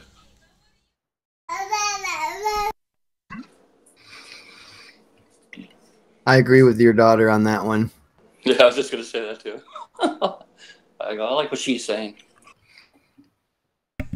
What was that you saying? More snacks. I think she said. She said more snacks, right? More snacks, Dad. She said hit What's that your super daughter's? chat. What's your daughter's name? Eleanor. Huh? I second that notion. Eleanor. That's a nice name. So what do you say then, Brenda? Would you take pendulums and gyroscopes as your primary source of evidence?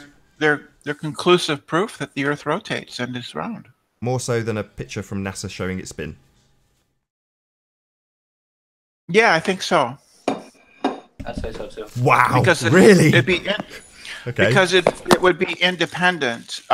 People claim that NASA is deceitful and things like that, but physics is not deceitful. Fair enough. Is there anything in between the two? So from, a pivoting pendulum to rockets and computers, and is there something in between maybe that I can look at that would prove it's spinning? Well, a lot of flat earthers say they use their perception, right? Like, I don't feel that the planet's moving. I see flat water. Where would that rate on the crudeness scale? I mean, that seems like a pretty crude tool to use. But well, the eye is an archaic tool, isn't it? It's like older than any other tool we've been using, I think. Pretty sure modern cameras have got microchips in them and very carefully crafted lenses and all sorts of motors. I wouldn't say that was crude. Well, what science has shown throughout many, many years is that our common sense, our initial ideas of how things work is not very good. What we think, the way we think the world should work is not how it works. You're kind of ignoring my question. So the world refuses an to in-between? obey. Sorry, I've got to cut you off, Brenda, because you're just ignoring my question. So is there an in-between pendulums and NASA? Is there something in between those two things? One's very extreme computers, tech, and you've gone, well, looking at flat water was Tony's, was his name, example. Well, I'm saying no. You need quite sophisticated technology in order to do that. What I've just referred you to. But is there an in-between? Well, the hangout's over now. I don't know. I suppose sunrises, sunsets, ships going over the curve. Debunked by zooming cameras? No, never debunked. Never debunked. No. Only on days where the ships going over the curve have never been debunked. Never. Reds has like one of the best videos on that. Well, the one with the big tanker with the red bottom that disappears. Okay, well that's still a resounding no then. We're still not getting anywhere. Is there anything else? Why are we not getting anywhere? My question, I'll say it one more time and then I'll duck out. We just got like all the way around the globe. Just for curved, I'll say it one more time. We have what I consider to be an archaic proof, pendulums and gyroscopes. At the other end of the scale, we have NASA literally showing us a ball in space spinning. Is there anything in between those two things that I can use to prove the Earth is spinning? Well, why not use one of those two things again? Yeah, why do we need something else? I just gave him what he's not demonstrated a reason other than star trails, I suppose. Yeah. So we have different things at different ends of the spectrum. Sorry, Curve, just got to adjust this with Brenda. We've already established at the beginning of this conversation, Brenda, that the star trails don't determine from your observation point whether the Earth is spinning or the stars are spinning around us. Curved was the one generous enough to point that out to the audience. But keep in context my point there. It's just from a matter of kinematically. And, you can't just use your eyes and make the determination which one it is. Sure, and I'm saying you can't just use a pendulum. There's more I'm saying you can't just use a pendulum. That's why we use high altitude balloon footage. So you asked for something in between, and the star trails would fit that because one or the other must be spinning. So it doesn't prove we spin then? But it proves that one of us must be. Right, well, that's not what I asked for. Try and pay attention, Brenda. We're trying to establish. We're trying to establish that we spin. You guys didn't give any credence to our with something in between. So. Yeah, to prove that we spin, Brenda, not to prove that it's one way or the other. Well, you understand that, you right? asked for in between. And what I've been given so far. So that means indeterminate. To me, that means indeterminate. So it must be one or the other. Yeah, we've established that, Brenda. Thanks that's for the in between. So thanks that's for the in update. between. That's really helpful. Can we get one flat Earth tool that actually works and says that the Earth is flat? How many tools are those? Are there any? Any more for any more? Other than We're still with NASA and pendulums so far. Nothing new on the table.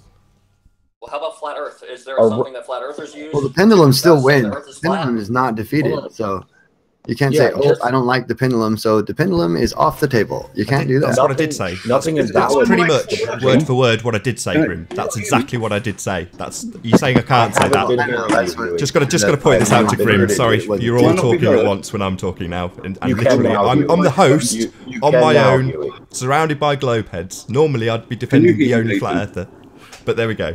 So if I can just say, I just want to say this to Grim. I literally did say exactly that. I reject the pendulums as archaic. You're saying you don't want to.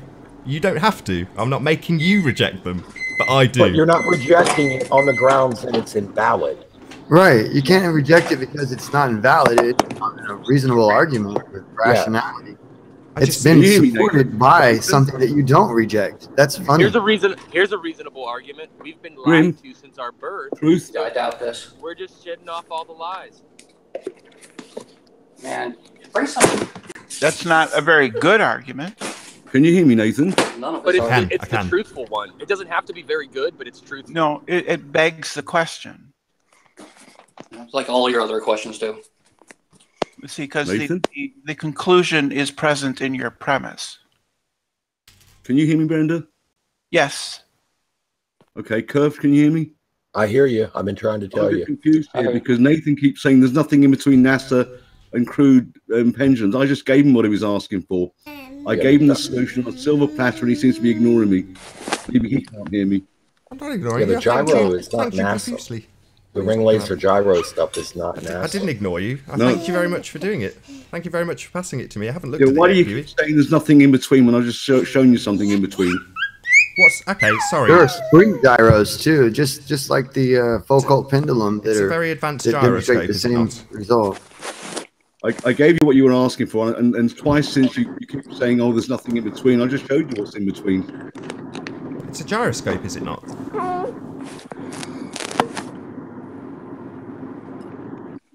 It's kind of frustrating, you know. Sorry, maybe You know I'm what's missing kind of something. frustrating is people that stay stagnant and never evolve their opinion, kind of like you guys. Okay, Truth. How about this? Do you have a tool that you can measure the flatness of Earth that we would agree with that actually works, or do you just have a bunch of assertions and a bunch of claims? You guys will move the goalpost and deny any evidence that like what just happened, right? We said three things and none of them were accepted, even though all three of them work. Yep. No, they Or am I So being who's you unfair? guys? Am I being So when you say you guys, do you really mean you guys? I want to know when you guys will actually produce a working model. We know the. I want to know when you will stop We're waiting repeating for you guys yourself. to produce a working model. We have one. Where's yours? No, yours is imaginary, like Santa Claus. Okay, hey, Your let me. model Okay, is predict a the next. figment of Predict the next imagination. solar phase. Predict the next solar eclipse. Actually, using the fact that the same solar eclipses happen at the same cycles proves we're stationary. That's a great point. Your bride in here and broke up. The fact that we can predict the same cycles of the heavens proves that we're stationary.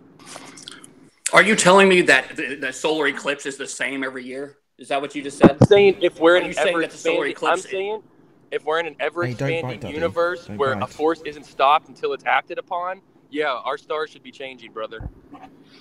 Well, Yeah, they some of are. those We're in solar an eclipses electric that universe, and have we're in a overlapped each other. Well, the stars do move. We can detect their movement. You see how much illogical fallacies it takes to believe your arguments, and how much. Did you just no. learn the word flat illogical Earth fallacy today? It's just a logical fallacy. It takes so many assumptions and secondhand knowledge to believe in the globe. Is that your new word of the week? Good job. That's not true. You can use so many first-hand experiments to debunk it. You're not talking right now. When you're talking to Mr. Grimm, you're not talking to a gravitational-based theoretical believer. So all the things you say about, oh, you're just parroting the standard bullshit, and I mean, excuse my French there, but the standard stuff. Well, you're not. I'm not. Obviously, you can't really make those sort of blanketed statements. There are other explanations as to why. Yeah, we see observationally the things that we see better than gravitationally based theories alone. Something everybody should be actually observant of is there are shills on the spectrum. So there'll be half-truthers, there'll be full-out blown deniers. They let some people say, "Oh, I used to be a flat earther, and then I found the light and came back."